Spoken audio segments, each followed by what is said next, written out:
हरे राम जय जय राम, श्री राम जय जय राम, श्री राम जय जय राम, श्री राम जय जय राम। बोलो गणेश भगवान की जय, श्री रामचंद्र भगवान की जय, सीता मैया की जय, सियावर रामचंद्र की जय, उमापति महादेव की जय, वृंदावन कृष्ण बलदाऊ जी की जय, श्री दत्तात्रेय भगवान की जय, पवन सुत हनुमान की जय, गोस्वामी तुलसीदास जी महाराज की जय। बोलो सब संतन की जय, जय सीताराम महादेव।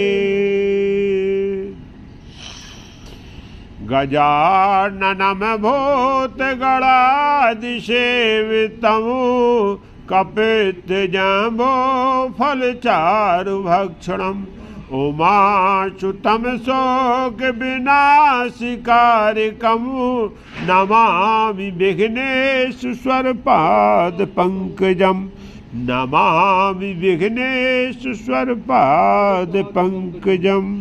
नीलाम्बुजश्यामलकोमलाङ्गं, सीता समारोपितभागं, पाणौ महसायक चारुचापं, नमामि रामं रघुवंशनाथं, नमामि रामं रघुवंशनाथं, नमामि रामं रघुवंशनाथं। सरस्वती महाभागे देवी कमललोचने, विद्यारूपे विशालाक्षी, विद्यां देहि नमोस्तुते, विद्यां देहि नमोस्तुते, विद्यां देहि नमोस्तुते। श्री गणेशाय नमः। तो कल हम सब भक्तों ने श्री रामचरितमानस की पावन कथा को श्रवण किया। कल कथा का प्रसंग लंका कांड में चल रहा था। लंका कांड कल विश्राम किया। आज हम सब जो है उत्तर कांड की कथा को श्रवण करेंगे। तो यहाँ प्रभु श्री राम माता जानकी और लखन के साथ लंका विजय कर अपने सभी साथियों को साथ लेकर मैं विभीषण के उस पुष्पक विमान से लंका से अपनी जन्मभूमि अयोध्या के लिए प्रस्थान करते हैं।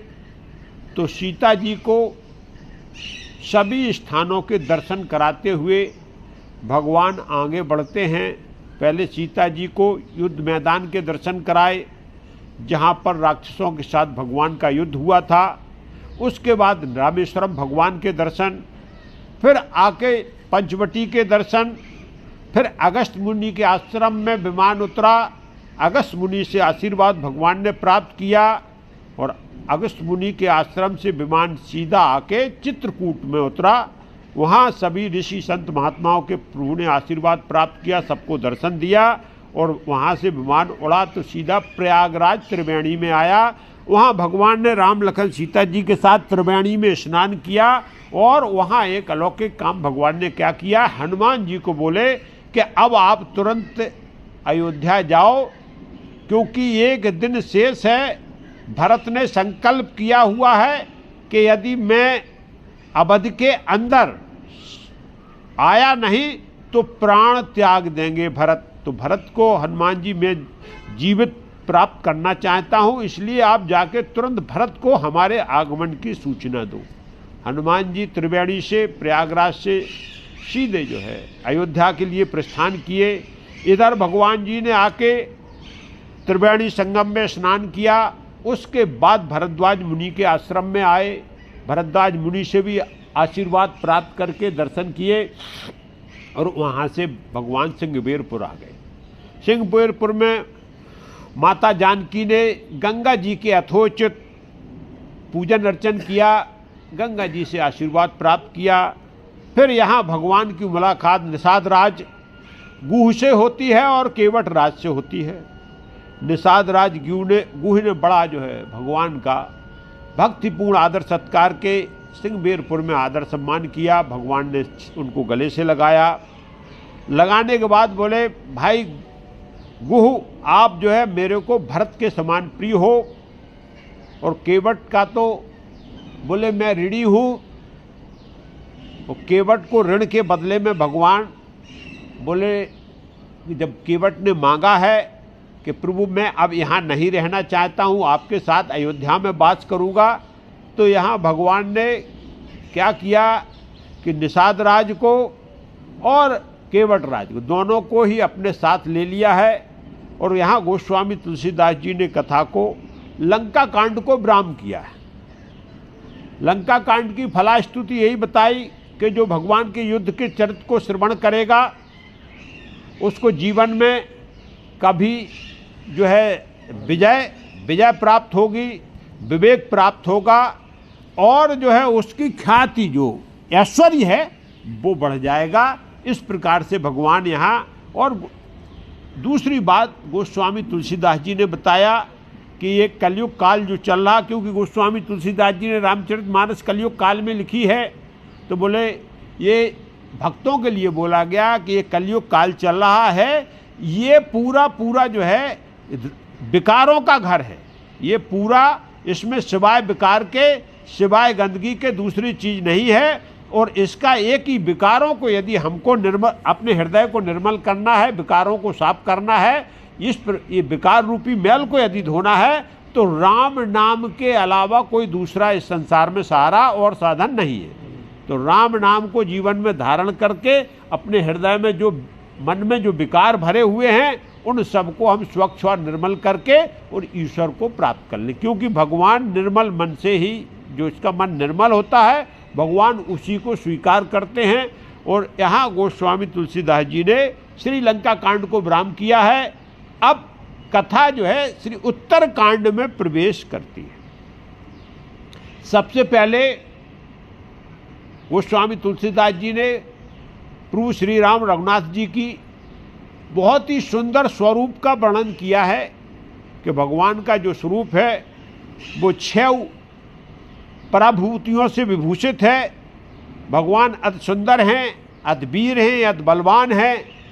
भगवान का जो स्वरूप है वो बिल्कुल सिंह के समान है, क्योंकि ऐश्वर्यपूर्ण जो स्वरूप है उसी का वंदना करते हुए गोस्वामी तुलसीदास जी ने बार बार भगवान का नमन किया। उसके बाद भगवान के चरण कमलों की वंदना की, जो प्रभु के इतने पतित और पावन चरण कमल हैं कि अपने आप भक्त का मन को क्या वो आकर्षित कर लेते हैं। भक्त के मन को प्रभु के चरण कमल अपने आप आकर्षित कर लेते हैं। ऐसे चरण कमलों की मैं वंदना करता हूँ। और फिर महादेवों में देव महादेव, जो सब काम को पूर्ण करने वाले हैं, गोस्वामी तुलसीदास जी ने भगवान शंकर की भी वंदना की कि आप जो है सर्वेश्वर हैं। आप ही जो है जब कृपा करते हैं तो भगवान राम की भक्ति प्राप्त होती है। भगवान शंकर की कृपा से राम की भक्ति की प्राप्ति होती है। इस प्रकार से यहाँ वंदना की। अब वंदना करने के बाद गोस्वामी तुलसीदास जी ने जो है प्रारंभ किया उत्तरकांड का। उत्तरकांड में विषाद है, कहाँ? अयोध्या में। और चिंता है, क्योंकि वहाँ के नगरवासी, पूरा राज परिवार, भरत शत्रुघ्न सब चिंतित हैं कि पूरी अवधि समाप्त हो गई है, एक दिन शेष है। भगवान ऐसा नहीं था कि 14 साल का था तो आ जाते, लेकिन भगवान की अभी तक कोई खबर नहीं मिली। भगवान अभी तक आए क्यों नहीं है, इस बात की चिंता करते हैं। तो इसी को गोस्वामी तुलसीदास जी बोलते हैं। क्या बोलते हैं? एक दिन अवधि कर अति आरत पुरलोग, जहता सोच है नारी नर कृष्ण तन राम वियोग। अवधि का केवल 1 दिन शेष है। और भगवान जो है हम लोगों का कष्ट हरण, विषाद है, भगवान 14 साल से व्याकुल है, क्योंकि भक्त हैं और उन्होंने जिस प्रकार से भगवान ने सन्यासी व्रत को धारण करके और जिस प्रकार से वो वनवास गए हैं, इसी प्रकार से ग्रस्त में रहते हुए अयोध्या वासियों ने भी सन्यासी व्रत को धारण करके रखा है। और बोले भगवान अभी तक हमारी ये कष्ट हरण क्यों नहीं आया, क्यों दर्शन नहीं दे रहे हैं। और उन क्या हो गए हैं, उनके लोचन जो नीर हैं, नीर से भरे हुए हैं, अश्रुपात प्रेम भगवान की प्रेम में हो रहा कि आखिरकार भगवान कब हमको दर्शन देंगे। और शरीर उनका कृष्टन हो गया, बहुत दुबला हो गया, क्योंकि जब हम संयम नियम व्रत उपवास से चलते हैं तो शरीर जरूर जो है हमारा क्या हो जाता है, दुबला पतला हो जाता है। आप पक्का मान लिए भी पहचान है, शरीर दुबला पतला लेकिन तेज बना रहता है। मुखार बिंदु पे सबके तेज है, शरीर जरूर दुबला पतला हो गया, क्योंकि अब वो संयम नियम व्रत उपवास के साथ जीवन यापन कर रहे अयोध्यावासी, तो यही चिंता करते हैं। लेकिन जब भक्त भगवान की चिंता करता है, जब भगवान के बारे में सोचता है, तो भगवान का एक अलौकिक प्रभाव है। भगवान अपनी सूचना, अपनी खबर, अपना शुभ उसके पास पहले से भेज देते हैं। तो यहाँ एक क्या होता है कि पूरी अयोध्या में एक शुभ शगुन होता है। ये सब चिंतित हैं क्योंकि व्याकुलता इसलिए बढ़ गई, 14 साल तो निकल गए, अब 1 दिन बचा और भगवान नहीं आए। और अब अरे भाई भगवान आते, अब ये किसी को नहीं मालूम है कि भगवान सीधा पुष्पक विरान से 7 मिनट में यहाँ आ जाएंगे।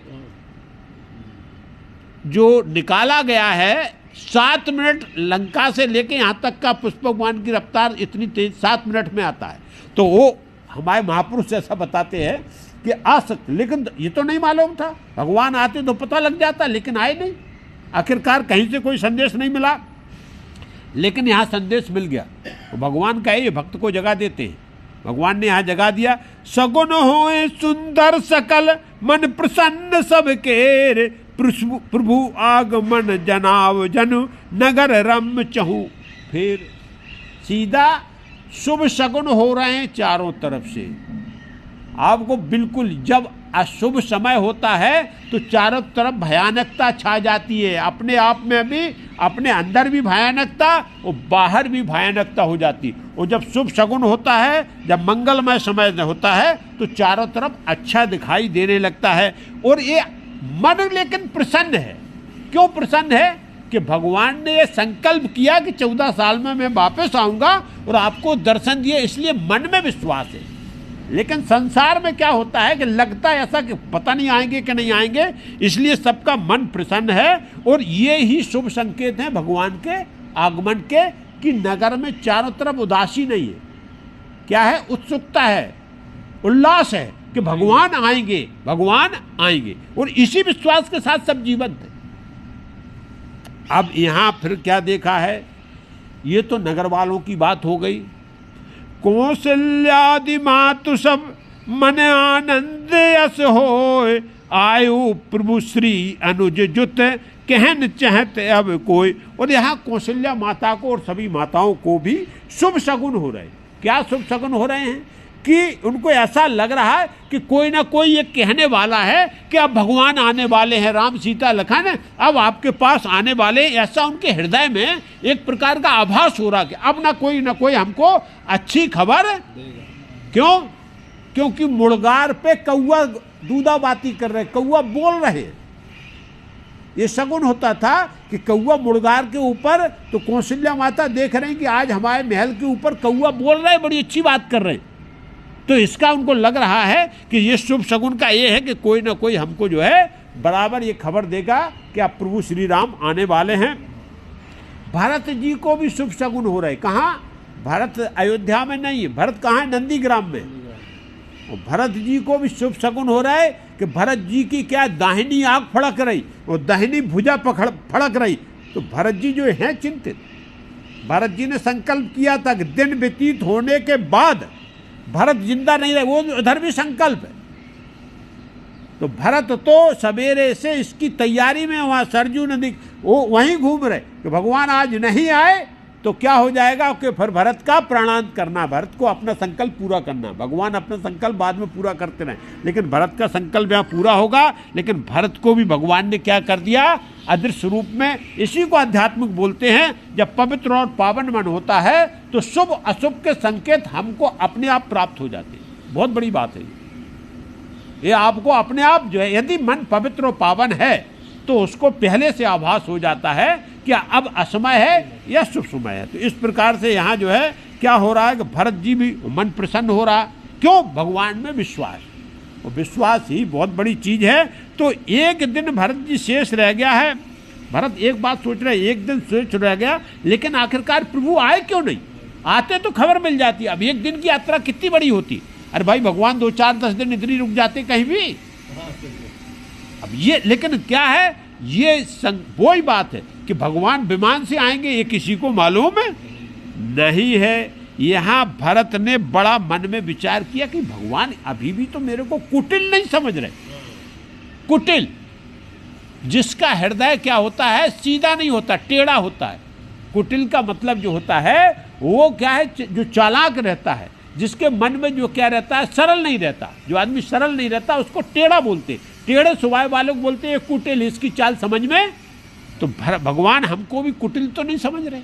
इस प्रकार से यहाँ भरत एक बार सोच कर, हाँ सोच कर रहे, क्या बोले, रहे एक दिन अवधि अधारा, समझुत मन दुख भयु अपारा, कारण कबन नाथ नहीं आयो, जान कुटिल किधो मोहि बिसरायो। भरत जी बोल रहे हैं कि सुबह है, एक दिन ये बचा हुआ है, लेकिन भगवान राम की आगमन की कोई सूचना नहीं मिली। मन में इस चीज दुख अपार हो रहा। और क्या बोले कि क्या कारण है कि भगवान अभी तक क्यों नहीं आए। आखिरकार वो रावण का पता लग गया कि वो हनुमान जी गए थे, लेकिन उसके बाद में भी समय लग गया, भगवान को आना था। अब वापसी होती तो पता लगता है, लेकिन क्यों नहीं आए। तो ऐसा तो नहीं कि भगवान मेरे को कुटिल समझ के वो मेरे को त्याग दिया, क्योंकि भगवान ने पहले बोला कि निर्मल मन जन सो मोह पावा। मन निर्मल नहीं है तो भगवान की प्राप्ति नहीं हो सकती। तो भरत बोल रहा है कि ऐसा तो नहीं समझ रहा कि मैं कुटिल हूं। मेरे हृदय में क्या दुराव है, मेरे हृदय में कपट है, मेरे हृदय में छल है, तो भगवान कैसे मेरे पास आएंगे। तो आखिरकार ये समझ के भगवान ने विचार तो नहीं दिया। और यहाँ भरत जो है लक्ष्मण जी के भाग्य की प्रशंसा करते हैं। क्या बोलते हैं, आहा धन्य लक्ष्मण बड़ भागी, राम पादार बिंदु अनुरागी, कपटी कुटिल मोह प्रभु चीना, ताते नाथ संग नहीं लीना। और भरत को याद आ रही कि भगवान बस केवल जो है लक्ष्मण का भाग धन्य है कि भगवान ने लक्ष्मण की सेवा स्वीकार किया। और मेरे को उन्होंने क्या समझा, कपटी कुटिल समझा है, पापी समझा है, इसलिए मेरी स्वीकार सेवा, क्योंकि बोला था भरत ने जब चित्रकूट में भरत गए थे तो प्रभु मेरे को रख लो और क्या करो, लक्ष्मण जी को वापस कर दो। लेकिन नहीं, क्योंकि जिसके भाग में भगवान की सेवा लिखी होती है, जिसके भाग में भक्ति लिखी होती है, बोले वही भगवान का सानिध्य प्राप्त कर सकता है। तो यहाँ अहोधान अहो भाग लक्ष्मण जी के जो भगवान की सेवा का मौका मिला है। और यहाँ भरत जी जो है बहुत व्याकुल और चिंतित हैं। भरत जी बोलते हैं, ये बहुत सत्य बोलते हैं भरत जी, ये अभी भी भरत के अंदर बैठा हुआ है कि ये सब जो पूरा राम वनवास की जो कथा है भले भगवान ने रची है, लेकिन भरत मानते हैं कि ये मेरे वजह से हुई, क्योंकि ये मेरी करनी है और किसी की करनी। क्यों भरत बोले थे ना भरत का जन्म होता और ना ये राम को वनवास होता, इतनी बड़ी। तो यहाँ भरत जी वही बोलते हैं, जो करनी समझो प्रभु मोरी, नहीं निस्तर कल सत है कोरी, जन अब गुण प्रभु मान न काऊ, दीन बंधु अत मृदुल स्वभाव। 2 बात बोला यहाँ।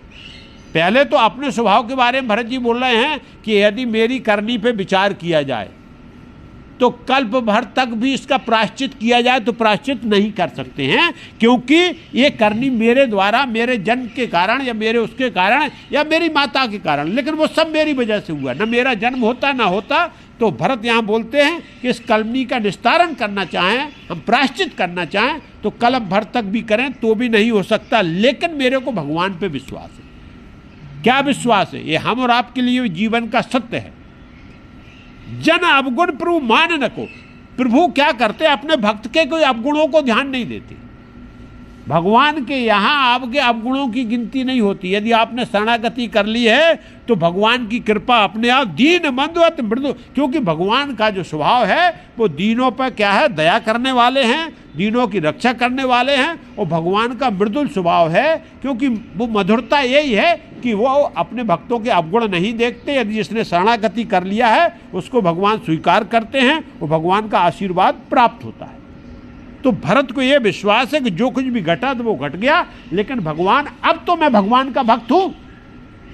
अरे जो हो गया वो हो गया, ठीक है। भगवान की शरणागति, कितना भी अपराध किया फिर भी शरणागति हो गई तो भगवान उसको क्या, यही भगवान के स्वभाव में विशेषता है। तो यहाँ भरत जी जो है सगुण हो रहा है, इस पर विश्वास कर रहे हैं, भगवान की कृपा पे विश्वास कर रहे हैं, भगवान के स्वभाव पे और व्यवहार पे भरत जी को विश्वास है कि भगवान हमको कभी त्याग नहीं सकते हैं। लेकिन भरत जी बोले एक बात है, संयोग बस मेरे प्रारब्ध में यदि है तो यदि अवधि बीत गई तो मेरा जीना क्या है, व्यर्थ है, फिर मैं जिंदा नहीं रहूंगा। लकड़ी की चिता तैयार करो।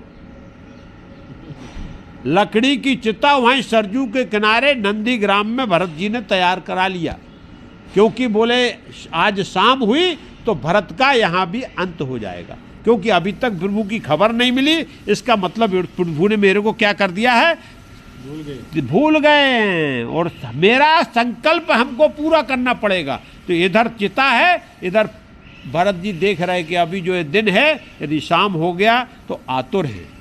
भरत जो है क्या हो रहे हैं, नंदीग्राम में सरजू के किनारे इधर से उधर घूम रहे कि आखिरकार भगवान की खबर कोई ना कोई लाके दे दे, क्योंकि आएंगे तो अयोध्या में आएंगे, नंदीग्राम में इधर तो कोई ना कोई आ जाएगा, हरकारा बता देगा कि जो है प्रभु श्री राम लखन सीता जी आ रहे या आ गया है जंगल। वो बात है, आ गए तो मतलब लौट के आ गए, अयोध्या की नगरी में प्रवेश कर गए, अयोध्या के राज्य में प्रवेश कर गए तो भी भगवान का आगमन है। लेकिन अभी तक भरत को कोई खबर नहीं मिली है, इसलिए भरत भगवान के दर्शन के लिए आतुर भी है और अपने संकल्प के लिए व्याकुल भी है। बोले संकल्प मैं पूरा कर रहूंगा। इसलिए आप भरत की व्याकुलता बहुत बढ़ी, और जब भक्त की व्याकुलता बढ़ती है तो भगवान किसी न किसी रूप में दर्शन, ये खेल है, ये तो राम कथा अलग है, ये खेल है। और जब व्याकुलता भरत की ज्यादा बढ़ गई तो क्या होता है वो आप सुने। राम ब्रह सागर में भरत मगन मन होत, विप्रूप धर पवन सुते आए गो जनिपोत। बिल्कुल क्या किया, जैसे ही भरत जो है राम के ब्रह रूपी सागर में डूबने जा रहे हैं, उनका मन बिल्कुल एकदम जो है भगवान के ब्रह में डूबने के लिए तैयार है, संकल्प कर लिया, चिता बना लिया है और एकदम व्याकुल है कि भगवान के यदि दर्शन नहीं हुए तो मैं प्राण त्याग दूंगा। ये भक्त की सबसे बड़ी मतलब यही है संकल्प का, यही है कि भक्त की सबसे बड़ा संकल्प है कि भगवान का दर्शन यदि नहीं होगा तो मैं प्राण। यहाँ पवन सुत जी ने क्या किया, तुरंत पवन सुत जी ब्राह्मण का रूप धारण किए, वो धारण करके तुरंत जो है भरत जी के सामने प्रकट हो गए। जैसे डूबते हुए को सागर में जहाज प्रकट हो जाए तो उसको जहाज का सहारा मिल जाता, ऐसे पवन सुत प्रकट हुए। और भगवान देखा, ये भरत देख रहे हैं, भरत कुश की चटाई बिछाए हुए हैं, अश्रुपात हो रहा है, भगवान के चिंतन में केवल भगवान का ध्यान कर रहे हैं, दूसरा कोई काम नहीं। हनुमान जी ने इस प्रकार से भरत के दर्शन किए।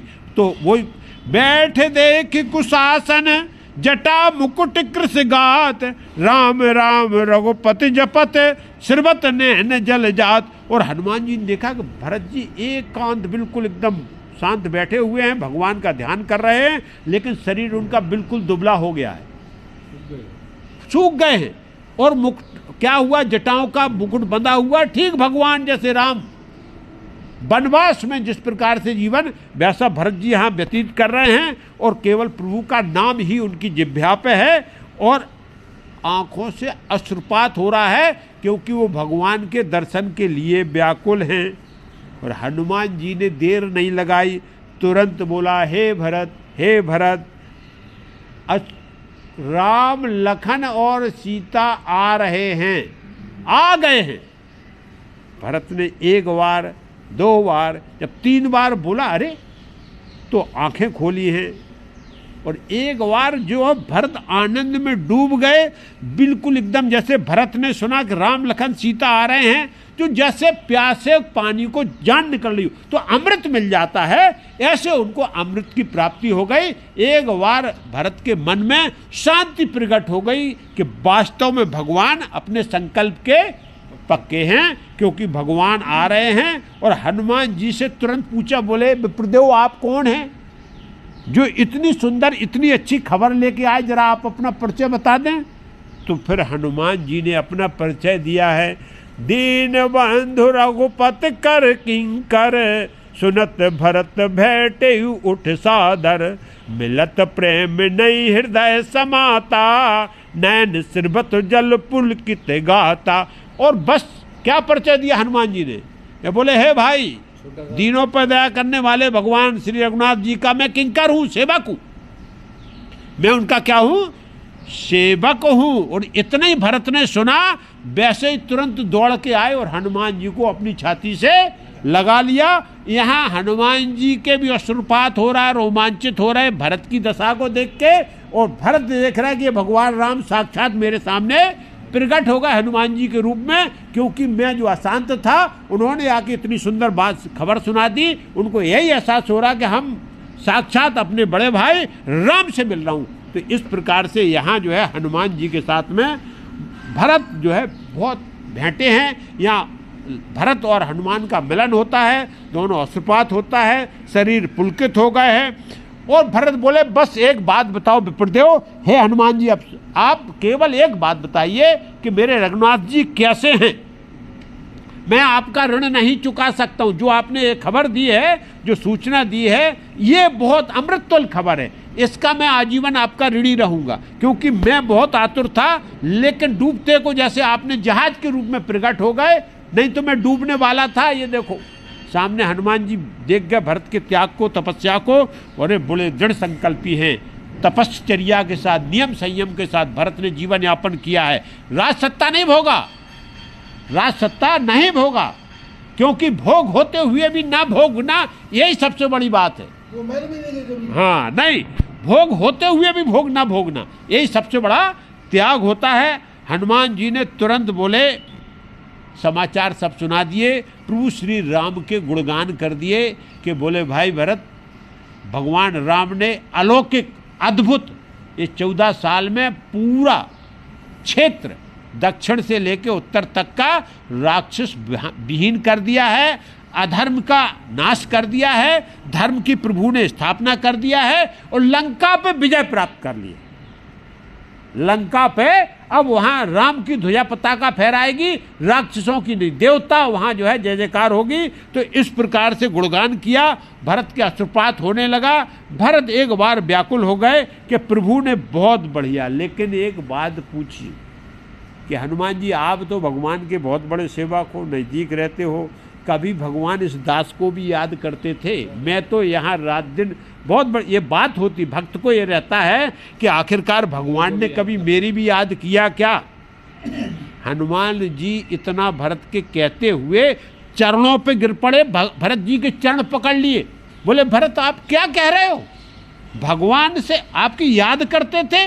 भगवान रात दिन केवल भरत भरत जपते हैं, संसार राम राम जपता है। भरत का के प्रति राम का अमोघ प्रेम है और हर समय क्या करते हैं, राम जो है भरत भरत जपते हैं। अरे पर आप जैसा त्यागी तपस्वी विनम्र पुरुष ये नहीं पूछेगा तो और कौन पूछेगा? इस प्रकार से यहाँ हनुमान जी बोले, वास्तव में आप, जय श्री राम, जय श्री राम, जैसा आप प्रेम करते हो उससे कई गुना ज़्यादा भगवान राम आपसे प्रेम करते हैं। और एक क्षण भी आपको भगवान ने विसारा। जब ऐसी बात सुनी तो भरत का हृदय भगवान प्रेम में गदगद हो गया, भरत प्रफुल्लित हो गए और अश्रु बंद नहीं हो रहा भरत का। और यहाँ भरत बोले, अब क्या भाई, राम के दर्शन कब होंगे प्रभु के? कितनी देर है राम के दर्शन में? राम प्राण प्रिय नाथ तुम सत्य बचन ममतात, पुन पुन मिलत भरत सुन हरस न हृदय समात। और यहाँ जो है हनुमान जी ने बोला, क्या बोल रहे हैं हनुमान जी कि राम प्राण प्रिय नाथ तुम भगवान राम के प्राणों से ज्यादा प्रिय कर हो, भगवान तुमको प्राणों से ज्यादा प्रिय हैं। ये बात जो है मैं सत्य बोल रहा हूँ भरत जी आपसे। और भरत इस बात को सुन के बार बार हनुमान जी को छाती से लगा ले रहे हैं और हर्ष और जो है हृदय में अब प्रसन्नता हुई। भक्त को ये बात मालूम चल जाए कि भगवान भी मेरी याद करते हैं। और सच्चे भक्त को जिस प्रकार से भक्त भगवान को याद करता है, ऐसे ही सच्चे भक्त को भगवान हर समय याद करते हैं। यहाँ भरत अति प्रसन्न हो गए हनुमान जी की बात को सुनकर और हनुमान जी से बोले अब देर मत करो, अब मेरी आंखें जो है 14 साल से जो अतृप्त हैं, हे हनुमान जी अब जल्दी जाओ और प्रभु श्री राम को मेरे सामने लेके आओ। हनुमान जी ने प्रणाम किया और प्रणाम करके सीधे हनुमान जी एक क्षण में कहाँ पहुँच गए? सिंहबेर पर पहुँच गए, जहाँ भगवान जो है राम पुष्पक विमान के साथ पूरे साथियों के साथ निषाद राज और केवट राज के पास रुके हुए पहुंचे। हनुमान जी तुरंत भगवान को बोला कि प्रभु अब देर मत करो, भरत ने चिता तैयार करके रखी थी, वो तो अच्छा हो गया कि आपने जो है मेरे को प्रभु भेज दिया। नहीं, वास्तविक था जो आपने बात बोली थी कि आप वापस जरूर जाते लेकिन भरत से भेंट, तो आपने अच्छा किया, अब आप तुरंत चलो। तो यहाँ तुरंत हनुमान जी विमान पे सवार हो लिए और भगवान ने सीधा आदेश कर दिया, क्या? पुष्पक विमान को चलो बस अयोध्या के लिए रवाना हो जाओ। और पुष्पक विमान जो है अयोध्या के लिए रवाना हो गया, चढ़े। और इधर भरत जी ने क्या किया? नंदीग्राम छोड़ा, दौड़ के सीधा आए गुरु जी के पास, क्योंकि शुभ सूचना है, भगवान का आगमन है। तो अयोध्या तो अभी विरह में डूबी थी, अब उसको आनंद में डुबाना है। तो तुरंत दौड़ के आए हैं। सबसे पहले गुरु जी को सूचना दी।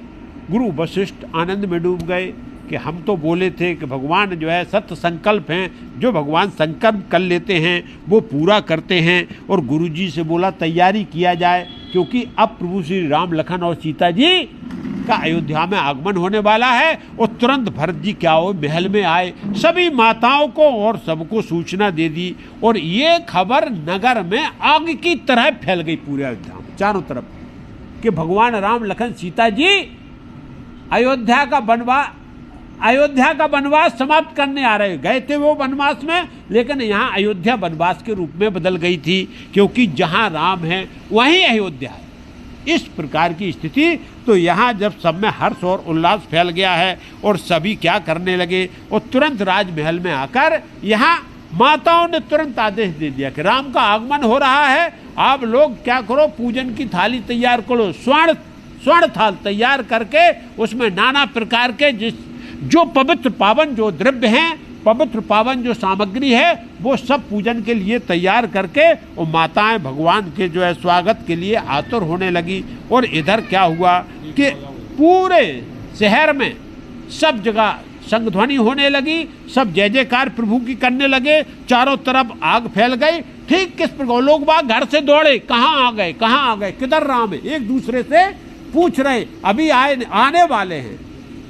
ठीक किस होता है जैसे दरिद्र आदमी हो और उसको पता लग जाए कि बाहर गांव के क्या खजाना लूटा जा रहा है, तो दरिद्र दौड़ेगा ना, कितना खजाना मेला मिल जाए। ऐसे ही भगवान के दर्शन के लिए पूरी अयोध्यावासी दौड़ पड़े, घर को सब छोड़े, लड़के बच्चों को वहीं छोड़ा, बूढ़ों को वहीं छोड़ा, बोले तुम रहो आराम से, मैं पहले दर्शन करके आता हूँ। ये दशा जो है अयोध्या में सब नगरवासियों की हो गई है। और नगरवासी चारों तरफ एक दूसरे से पूछ रहे आखिरकार किधर से आ रहे, कहाँ से आ रहे, राम दिखाई नहीं दे रहे। अब ये जब हो गया है, यहाँ एक और चमत्कार हुआ। भगवान के आगमन के पहले रिद्धि सिद्धि प्रकट हो गई, उन्होंने पूरा वातावरण बदल दिया अयोध्या का। वहाँ क्या सुंदर मंद और सुगंधित वायु बहने लगी, सरजू के जल में उछाल आने लगा, सरजू का जल जो है साफ हो गया, चारों तरफ दिखाई दे रहा कि आखिरकार कोई अलौकिक परिवर्तन होने जा रहा है और इस प्रकार का सुंदर वातावरण हो गया है। भरत बोले गुरुजी अब जल्दी चला जाए, भगवान कब तुरंत आने वाले हैं। अब कहाँ से आएंगे, लेकिन बाहर चलो मैदान में। हनुमान जी बोल के गए कि तुरंत आने वाले हैं, तो तुरंत आ जाएंगे। गुरु हैं, पंडित हैं, नर हैं, नारी हैं। भरत जो है पूरी भगवान की अगुवानी करने के लिए सबको साथ लेके, जन समुदाय से लेके, गुरु से, पंडित से, ऋषि से, मुनि से, और सुंदर पावन पवित्र सामग्री लेके और भगवान के लिए अयोध्या के बाहर अगवानी ली जाती है। शहर में धसने से पहले बाहर आके खड़े हो गए और बहुत सी नर नारियां जो जा नहीं पाई वो अटारी पे चढ़ के, और भगवान देखा। तब तक क्या हुआ, अयोध्या पे विमान मड़राने लगा। एक चक्कर तो पहले भगवान मार के गए थे अयोध्या का, दर्शन करने के लिए जब आए थे पहली बार, बाद में छोड़ा, क्योंकि सीता जी को पहले ही दर्शन करा दिया था और सबको दर्शन कराया था।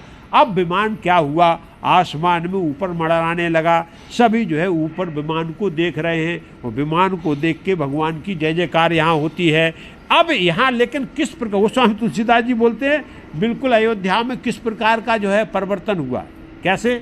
राका सस रघुपतिपुर सिंधु दे के हरसान, बढ़ो कोलाहल करत जन नारी तरंग समान। ठीक पूर्णिमा की रात होती है, जब चांद पूरा निकलता है तो समुद्र में क्या आता है, ज्वार आ जाता है एकदम। समुद्र क्या होता है, चंद्रमा को प्राप्त करने के लिए ऊपर को उठने लगता है। यहाँ अयोध्या में ज्वार आ गया, भगवान आ रहे, तो भगवान से मिलने के लिए, भगवान के दर्शन करने के लिए पूरा ज्वार एकदम उमड़ पड़ा। मतलब पूरी जो जन समुदाय है, नर हैं, नारी हैं, ये सब क्या हुए, व्याकुल होके उपड़ पड़े। और नर नारियां ठीक ऐसे दिखाई दे रही हैं जैसे समुद्र में तरंग आ रहा है, ऐसे जो है लोग बागों की लहर दिखाई दे रही। चारों तरफ से केवल मनुष्य दिखाई दे रहे हैं। और इस प्रकार का यहाँ जो है भगवान के आगमन के लिए सब जो है स्वागत के लिए वहाँ बाहर आके अयोध्या के खड़े हो गए कि विमान कहाँ उतरेगा, मैदान में उतरेगा, सरजू तट पे उतरेगा। तो सब लोग विमान उतरने की प्रतीक्षा करने लगे। राम जी ने जो क्या किया है, विमान ऊपर अभी चक्कर मार रहा है, नीचे अभी उतरा नहीं। क्यों, भगवान जी वहीं से क्या कर रहे, विमान से ही पूरे अयोध्या के जो साथी आए ना, ये सब भील बानर वालू भाई अपने जो है जन्मभूमि का दर्शन करा रहे हैं और सुंदर बोल रहे हैं कि ये हमारी पूरी पवित्र और पावन है और ये देश बहुत सुंदर है। किसको बोले, ये विभीषण को बोले, लंका जैसा नहीं है, यहाँ कोई प्रकार का पाप अधर्म नहीं होता है, तो हमारा देश बहुत सुंदर है सुग्रीव, ये स्वर्ग से भी सुंदर है। जननी जन्मभूमस गरी हसी, सीधा बोला गया कि जन्मभूमि स्वर्ग से भी बड़ी होती। जिसका भी जो हुआ है, तो यहाँ भगवान ने साक्षात अवतार लिया, सब साथ प्रकट हुए, तो बोले अयोध्या से बढ़कर न संसार में कोई स्वर्ग, कहीं कोई स्वर्ग चीज है, अयोध्या सबसे सुंदर है। अब यहाँ उसी बात को प्रभु श्री राम बैठे बैठे सबको दर्शन करा रहे और विमान में ही क्या बोलते, यद्यप सब वैकुंठ बखाना, वेद पुराण विदित जग जाना, अवधपुरी सम प्रिय नहीं सोऊ, यह प्रसंग जान है को।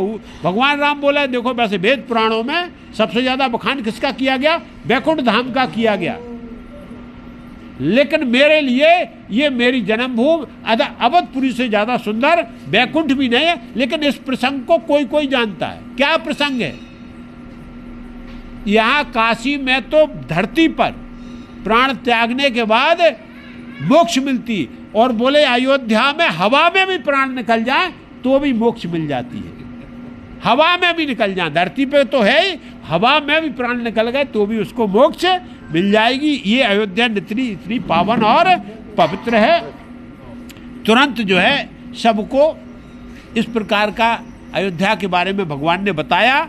और क्या बोले, जन्मभूमि मम पुरी सुहावन, उत्तर दिश बह सरजू पावन, जाम जनते बिनह प्रयासा, मम समीप नर पावह बासा। और बोले देखो एक बात ये दिखाई दे रही आप लोगों को, ये सरजू नदी है, पावन है, पवित्र है।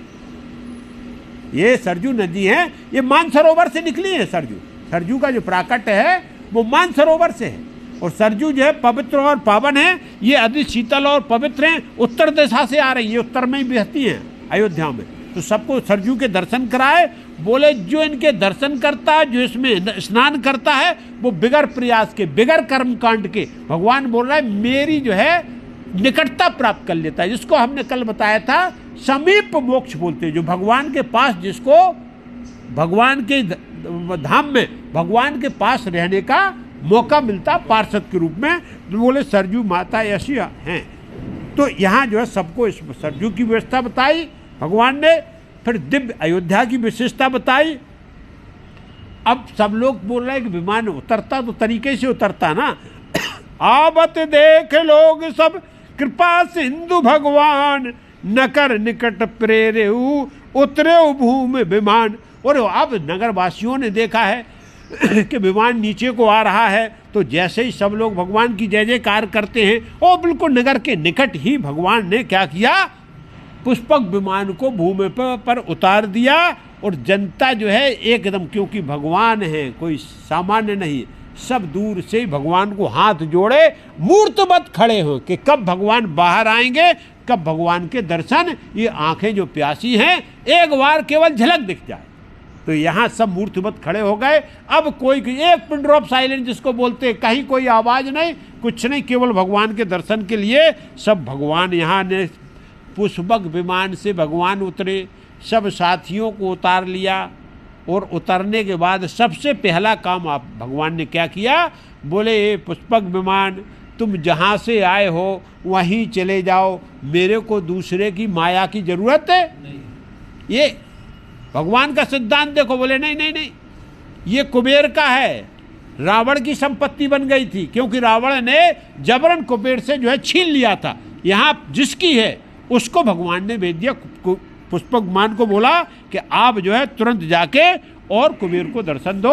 यहाँ पुष्पक विमान हर्षित इसलिए है कि हम फिर से मालिक के पास जा रहे हैं, और विषाद उसको इसलिए है कि भगवान के यहाँ हमारे उस पर चरण पड़ गए तो हम पवित्र पावन हो गए, लेकिन भगवान ने मेरे को छोड़ दिया। लेकिन आदेश तो आदेश होता है कि पुष्पक विमान कोई सामान्य, ये भी जो है आध्यात्मिक अदृश्य देव गति है, और उसके हिसाब से वो जो है वहाँ चले जाते हैं। और सब पुष्पक विमान से उतरने के बाद अब भगवान ने एक बार चारों तरफ देखा तो सबको देख रहे कि भगवान सब बड़े जो है कृष्ण हैं।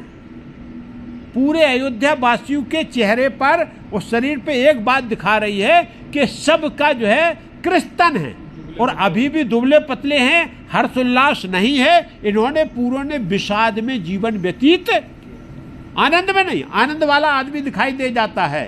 बोले 14 साल का बहुत बड़ा अंतराल होता है। तो यहाँ सबसे पहले, लेकिन तब तक भगवान जी को सामने गुरु जी दिखाई दे गए। गुरु वशिष्ठ खड़े हैं, वामदेव जी खड़े हुए हैं, और उनके साथ ऋषि पंडित महात्मा लोग खड़े हुए। भगवान ने अलौकिक काम किया।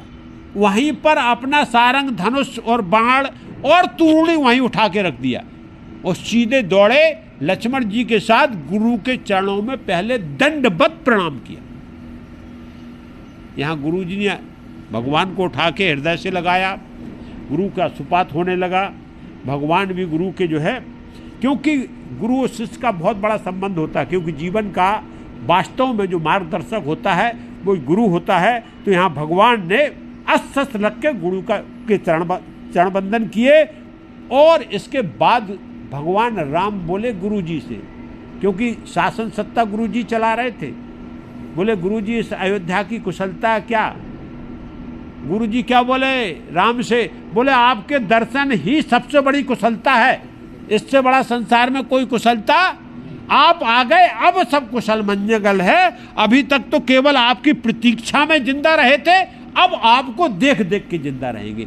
ये अयोध्या वासी, क्योंकि प्रतीक्षा थी कि भगवान आएंगे, अब भगवान आ गए तो प्रतिदिन दर्शन करके हम सब जिंदा रहेंगे। इस प्रकार से गुरु जी ने अपना जो है भाव व्यक्त किया। भगवान यहाँ गदगद हो गए। इसके बाद भरत जी तुरंत, अब गुरु के दर्शन हो गए तो भरत जी दौड़े और भगवान राम के चरणों में लपट गए, जाके गिर पड़े, दंड गिर पड़े सीधे आके। तो यहाँ वही गोस्वामी तुलसीदास जी बोलते, क्या बोलते? गहे भरत पुण्य प्रभु पद पंकज, नमः जिनय सुर मुनि सब शंकर अज, और परे भूमि नहीं उठत उठाए, बर करी कृपा सिंदूर लाए, श्यामल गात रोम भय ठाड़े, नव राजीव नयन जल बाड़े। और यहाँ भरत जी ने आके प्रभु के चरण कमलों को एक बार जो है दंडवत प्रणाम किया, पकड़ लिया। ये चरण कमल कोई सामान नहीं, गोस्वामी तुलसीदास जी कह रहे। इनको क्या हर समय देवता मुनि और भगवान शंकर और भगवान ब्रह्मा जी ये सब जो है वंदित करते रहते हैं। जिन चरणों का ध्यान रखते हैं, जिनको हृदय में पधार के रखते हैं, वही चरणों को आज भरत जी ने दंडवत प्रणाम करके पकड़ लिया। बोले प्रभु अब और भूमि पे पड़े हुए, उठ नहीं रहे। दंडवत का पकड़ के, दंडवत का मतलब पूरा का पूरा शरीर अष्टांग आपके धरती में पड़े हो। भगवान राम उठाने की कोशिश कर रहे हैं, लेकिन भरत उठ नहीं रहे, क्योंकि प्रभु आपने बहुत विलग कर दिया, बहुत समय लगा दिया। नहीं तो आज जो है आपके दर्शन नहीं मिलते तो भरत भी आज के बाद आपको देखने को नहीं मिलता। बार बार प्रभु क्या कर रहे हैं, उठाए जबरदस्ती और हृदय से लगा लिया, हृदय से लगा लिया। अब यहाँ श्यामल गात रोम भय ठाड़े, नव राजीवन नय जलवा। और दोनों से पहचान में नहीं आ रहा यहाँ कि कौन राम है और कौन भरत है। क्यों? दोनों ने एक जैसा जीवन जिया। वो वनवास में वनवासी होके रहे, ये राजमहल में रहते हुए वनवासी रह के रहे। दोनों के तन श्यामले हैं, दोनों को अश्रुपात हो रहे और दोनों का गला रुंधा हुआ है। अब कौन वन में गया था, कौन अयोध्या में था, ये पहचान वहां खत्म हो गई। इस प्रकार से यहां भरत का और राम का जो मिलाप हुआ है, ये भरत और राम का अद्भुत प्रेम मिलाप है, जिसको देख के सब एक बार अश्रुपात हो गए, पूरे अयोध्यावासी। और इसके बाद जो जो राम के साथ, जय श्री राम, जो राम के साथ मित्रगण आए थे, जो दो सुग्रीव थे, अपने विभीषण थे, नल नील अंगद और ये सब लोग थे, ये देखे ये अलौकिक प्रेम भाई, ऐसा तो मैंने प्रेम कभी देखा नहीं। तो वो भी एक बार स्तब्ध रह गए। ऐसा लगा कि जो है प्रेम रस और श्रृंगार रस दोनों एक साथ प्रकट हो गए वहाँ पे। इस प्रकार का जो है दृश्य प्रकट हुआ। सब लोग, किसी को कोई, केवल एक ही बात देख रहे कि आखिरकार ये भाइयों का प्रेम अलौकिक और अद्भुत है। राम ने बड़े जो है रुदे स्वर से पूछा, भाई अयोध्या की कुशलता बताओ मेरे को। मैं अयोध्या की कुशलता सुनने के लिए मेरे कान तरस रहे। भरत जी का गला रुधा हुआ है, प्रेम में डूबे हुए हैं, वाणी नहीं निकल रही है, क्योंकि प्रेम का ये जो है सबसे बड़ा प्रभाव होता है कि वाणी फिर जो है अवाक हो जाती है, वाणी नहीं निकलती।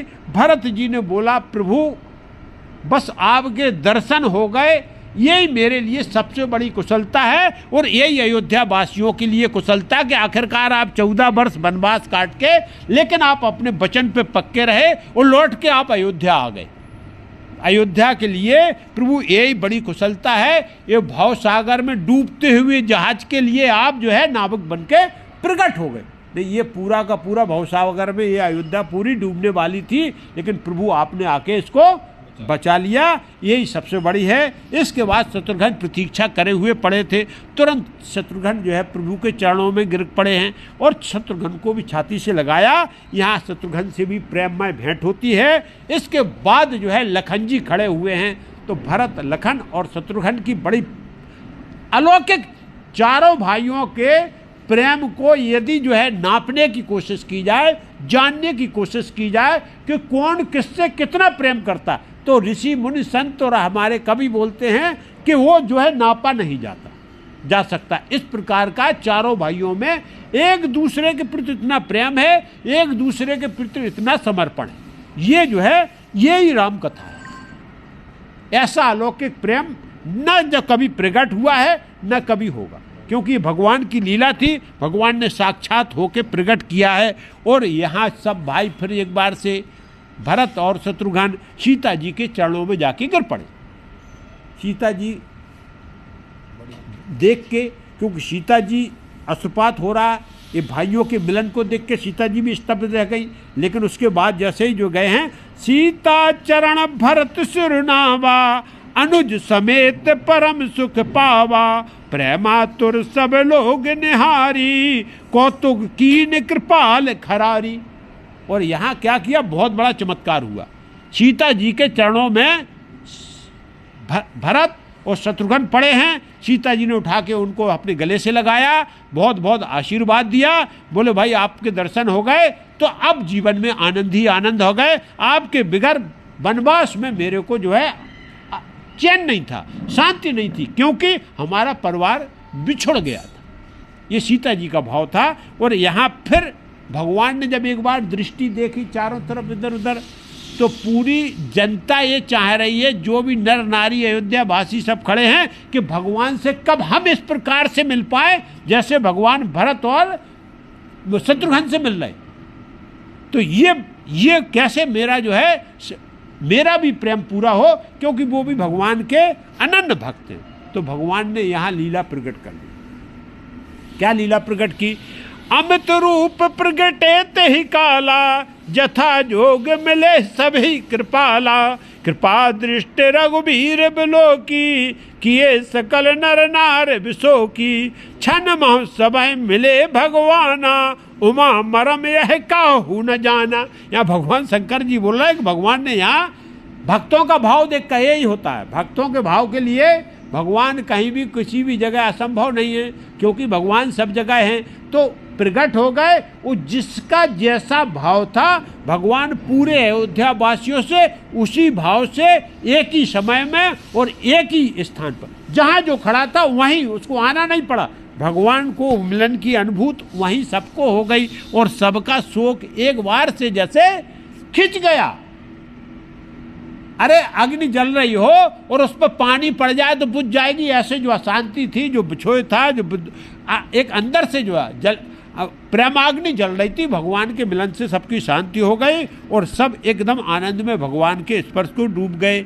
यहाँ गोस्वामी तुलसीदास जी ने बालकांड में बोल दिया। क्या बोला? ये चीज को बोला था, हरि व्यापक सर्वत्र समाना, प्रेम ते प्रगट हो ये में जाना। भगवान सब जगह है, कोई भी क्षण और कोई भी कण।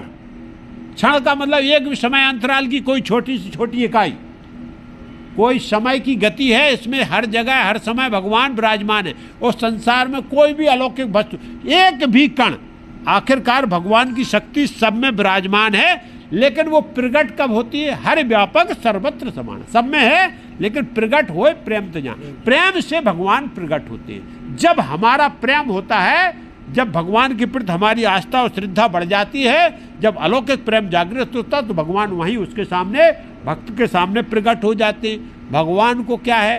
देश काल दिस विद सहमाई, कहो सु कहाँ जहाँ प्रभु नाई। देश की बात नहीं है कि यहाँ मिलेंगे भगवान, कहाँ? बोले अयोध्या में मिलेंगे और पूना में भगवान नहीं मिलेंगे, ये बात नहीं है। भगवान सब जगह हैं। जहाँ तुमने प्रेम कर लिया, जहाँ अपने आराध्य को स्वीकार कर लिया, भगवान वहीं प्रकट हो दिए। नहीं कि तीर्थ स्थान में ही भगवान प्रकट होने वाले हैं, रामेश्वरम में ही शंकर जी के। हम जहाँ चाहें वहाँ, तो देश और कोई समय ऐसा नहीं है कि भगवान शिव शिवरात्रि पे ही मिलते हैं या सोमवार को ही मिलते हैं, शनिवार को। तो ये काल की बात की गई है। भक्त के लिए कोई देश काल प्रभावित नहीं करता है और कोई दिशा ऐसी नहीं है कि हम पूरब में जाएं, पश्चिम में जाएं, ये शुभ है ये अशुभ है। भगवान सब जगह, दिशा छोड़ दो, कोई भी दिशा, कैसी भी दिशा में हो, लेकिन भगवान जो है प्रेम से प्रकट होते। भगवान काल देश इसके बंधन में नहीं है, भगवान भक्त के बंधन में है। और जो भगवान को चाहता है, जो भगवान से अनन्य प्रेम रखता है, जो भगवान से अनन्य भक्ति करता, उसको भगवान अनुभूत करा देते हो, प्रकट होके मिलते हैं। जैसे आज भगवान भरत से और क्या पूरी अयोध्या वासियों से एक साथ प्रकट होके मिले। ये राम कथा है। तो इस प्रकार से यहाँ जब सबसे मिल गए, सबको सुख शांति की अनुभूति भगवान ने करा दी, तो यहाँ अब भगवान प्रभु श्री राम आगे बढ़े, तो माताएं पीछे खड़ी है। तो माताओं ने देखा कि अब भगवान तो आ रहे, मिल गए सबसे, भगवान की नजर गई, तो माताएं दौड़ी हैं भगवान नहीं दौड़ पाए, और माताएं जो है क्या भगवान राम इनकी तरफ दौड़ी हैं। गोस्वामी तुलसीदास जी बोलते कैसे दौड़ी माताएं, जैसे नवजात जो है बछड़े को यदि गाय ने जन्म दिया हो तो गाय क्या करती है, यदि बछड़ा कोई दूर बांध दे तो वो छूटने के बाद सीधी ऐसे दौड़ती है। ऐसे ही जो है माताएं प्रभु श्री राम की तरफ दौड़ी है। भगवान ने माताओं को व्याकुल देख के तुरंत वहीं सबकी शरणागति की और भगवान उनके अपने आप चरणों में पड़ गए। यहाँ पर सबसे माताओं से मिले, सभी माताओं को सुख प्रदान किया भगवान ने कि बोले अब आप निश्चिंत रहो, मेरा जो संकल्प था वो पूरा हो गया, हमारी आज्ञा भी, पिताजी की आज्ञा भी पूरी हो गई। रघुवंश की क्या हो गई, लाज रह गई। भाई ये रघुवंश कलंकित हो जाता ना तो वो जो है धर्म का भी पालन हो गया और नीति का भी पालन हो गया। अब आप निश्चिंत रहिए। अब यहाँ क्या बोले हैं, किस प्रकार से माताओं से भेंटे, भेंटे तनय सुमित्रा राम चरण रति जान, राम है मिलत के कई हृदय बहुत सख चान। और यहाँ जो है लक्ष्मण जी से सुमित्रा माता, उनकी माता ऐसे भेंटी क्योंकि बहुत प्रिय थे, क्योंकि लक्ष्मण जी की राम के चरणों में प्रेम है, इसलिए सुमित्रा माता बोली कि मेरी कोख धन्य हो गई कि मैंने ऐसे पुत्र को जन्म दिया जो ऐसा भगवान का भक्त निकला। इसलिए सुमित्रा जी क्या करती हैं, लक्ष्मण को छाती से लगा के बहुत लाड़ दुलार और प्यार करती, बोले पुत्र तुमने मेरे जीवन को, क्योंकि 14 साल व्रत करके आ गए, कोई शिकायत नहीं, और तपस्वी के साथ जीवन जीवा। और यहाँ और क्या किया, लेकिन राम है मिलत केकई हृदय बहुत सच्चा।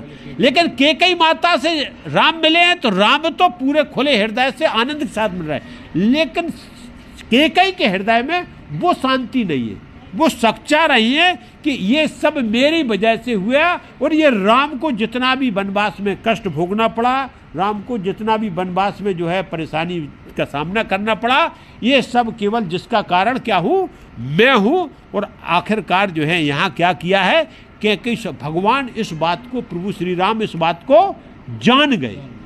क्या जान गए कि आखिरकार अभी भी केकई माता के मन में क्या है, गिलानी है, वो अभी भी अपराध बोध में जी रही है। बोले ठीक है, भगवान बोले बाद में इस अपराध बोध को मैं क्या करूँगा, दूर करूँगा। अब क्या बोले, लक्ष्मण सब माता है मिले हर से आशीष पाए, के कही कहे पुन पुन मिले मन कर क्षोभ न जाए। और लक्ष्मण जी सब माताओं से बार बार मिले, सबका चरण बंदन किया और अति आनंद में हर्ष में।